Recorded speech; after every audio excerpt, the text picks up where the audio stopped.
are chatting now with Doug in Medora, North Dakota, who is essentially the town historian here. So we have to know all about Medora. So give us a nutshell version of the history of this town.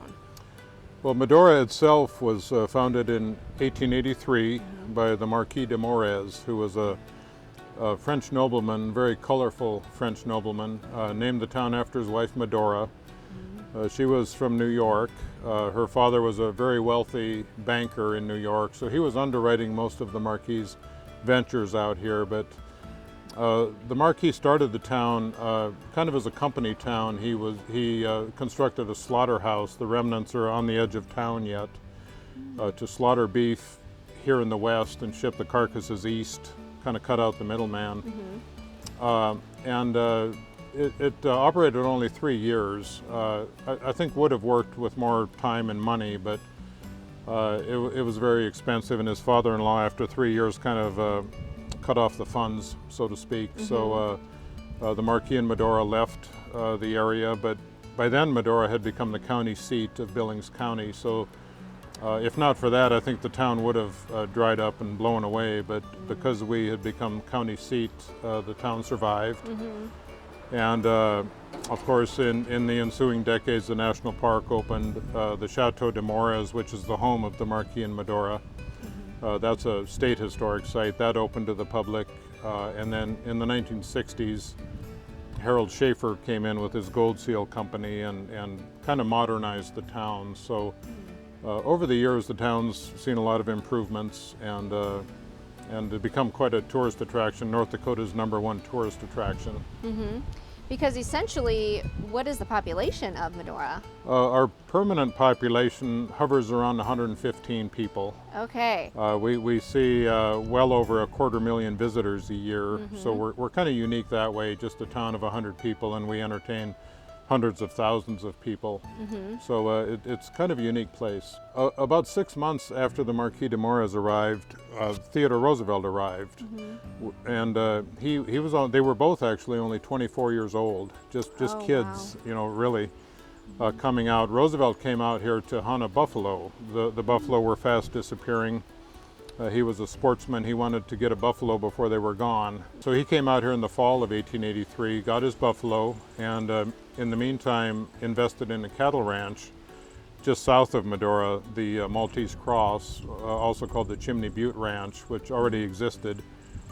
He bought ownership in that, and a couple of years later he started his own ranch downriver to the north, about 30 miles, called the Elkhorn. So for kind of parallel with the Marquis de Morez, Roosevelt was pretty much a full-time resident out here, also from 1883 to 1886. Roosevelt actually kept his interests out here until about the year 1900, just before he became vice president, and then of course president, but he finally divested himself of his cattle interests out here. But for many years he was a working rancher here in the Badlands. Well, I think Medora is special to a lot of people because obviously the scenery and the history, but so many activities. There's a Medora musical held in the summertime. A lot of activities for kids, new playgrounds going in, and one thing also, the history goes back much further than the Marquis and Roosevelt. There's an old military trail south of Medora called the Custer Trail. A lot of it is on Forest Service land. But so a lot of history, and of course the beautiful scenery that draws a lot of people. The park with the horses, the elk, the buffalo up in the park. There's just a lot for families to do here.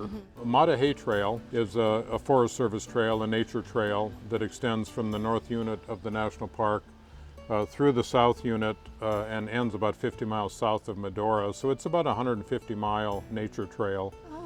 And very popular with mountain bikers, riders, hikers, no motorized vehicles, but the public is free to use the trail at any point. The locale is really what Medora has going for it, and the history. I think it's a combination of the scenery and the history of the area that attracts people. Sure. The golf course is beautiful, about 3 miles south of town. It's a world-class golf course called Bully Pulpit, which is a phrase that Theodore Roosevelt popularized in the White House. He said the White House was a bully pulpit to get your message out, and that's the name of the golf course. But that literally also draws golfers from around the country and even from other countries to play it. Another attraction in town which draws a lot of people is the North Dakota Cowboy Hall of Fame. It brings the horse culture from prehistoric days up to modern rodeo and ranching. Sure. So that's another big attraction in town. Well, I would just like to thank you for coming to Medora. I hope you enjoy your stay. Absolutely. Well, thank you so much. You bet.